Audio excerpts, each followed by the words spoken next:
Hey guys, my name is Dallas Monticue. Yeah. And tomorrow I'll be 21 years old. Amen. All right. Happy birthday. A little over 2 years ago, I was a drug addict, lost and hopeless with an extreme lack of purpose. I knew there had to be more than the chase of my addictions when I entered the doors of Teen Challenge.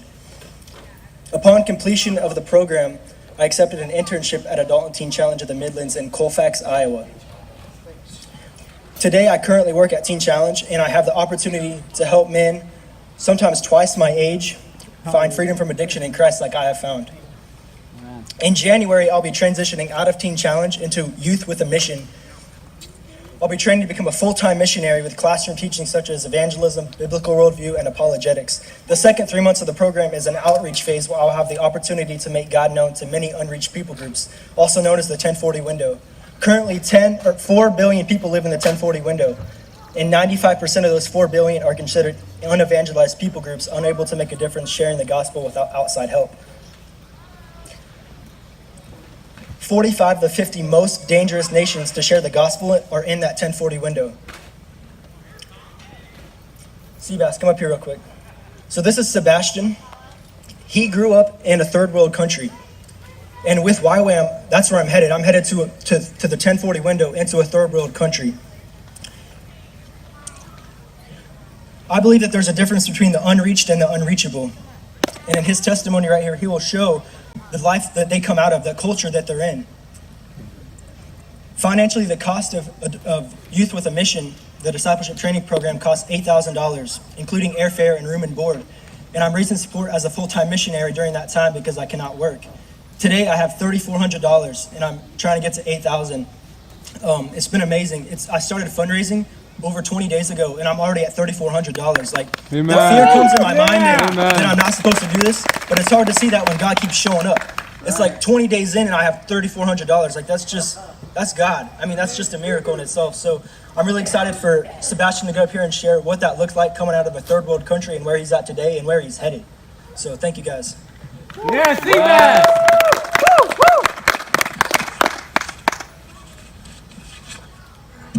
So I'm gonna be starting off my testimony. It's gonna be written in a letter form.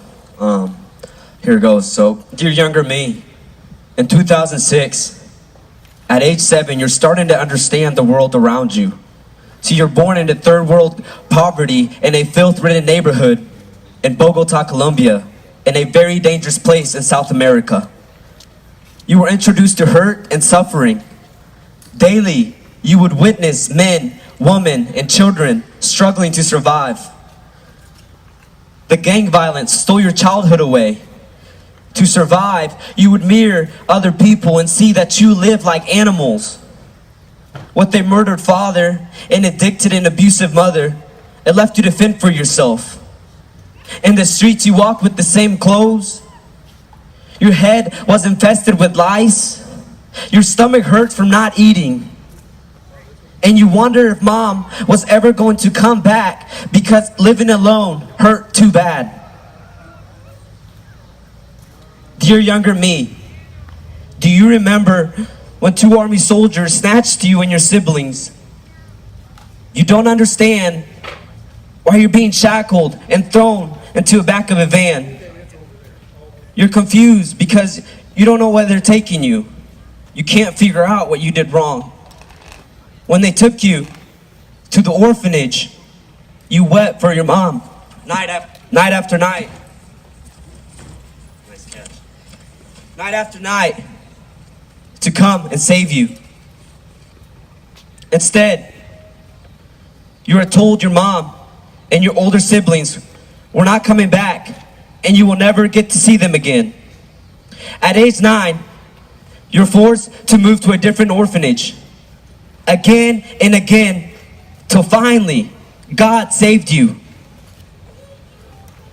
See, in 2008, you and your siblings got adopted into a new family. For your first time, you truly felt cared for. You're set free from poverty, and now you're welcome into a new country and a loving home. A few years forward, at age 17, you had D1 soccer offers. But later you saw that pride crept into your life, thinking your pride could help you hide the wound from your past, but it didn't. And later, at 18 years old, you surrounded yourself with the wrong crowd. You had a hard time finding your identity. You lost your scholarships and family. You try escaping the pain by replacing it with bad relationships, drugs, sex, and alcohol. Still unsatisfied, you're angry and you get drunk every night. You have warrants out for your arrest. And now you're spending time in jail. You steal your best friend's car. You're so drunk, too blind to see, that you lose control and then you crash. So you're lucky that you're still alive. What has my life come to? See, dear younger me, in November 29th of 2017, you're in jail lying down in your bunk. And you cry out to God and ask Jesus to help you throw away all your guilt and your shame, and for the power of the Holy Spirit to come and save you. See, I learned that some things can only come by suffering. Suffering does something that nothing else can do. You come closer to the Lord and you experience love like never before. You don't need to walk far from where you're at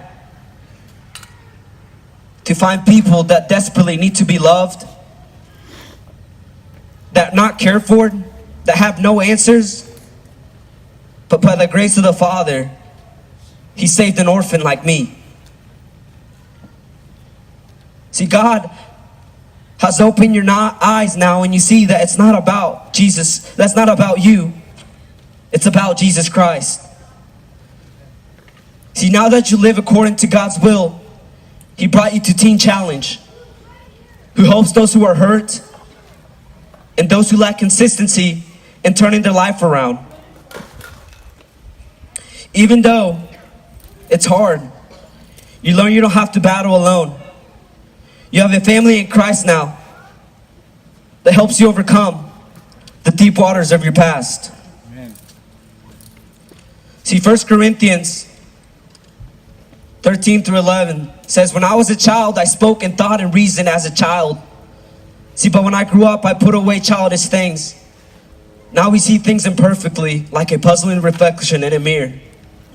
But then we will see everything with perfect clarity. All that I know is partial and incomplete. But then I will know everything completely, just as God knows me completely. And three things will last forever: faith, hope, and love. And the greatest of these is love. Sincerely, Sebastian Newkirk. My name is Sebastian Newkirk, and I've been at Teen Challenge for 6 months. See, God pulled me from the darkness of third world poverty. It brought me to life and wealth. I'm no longer an orphan that I used to be. I'm a child of God. Like the prodigal son returning to his father. Thank you, and God bless. Woo!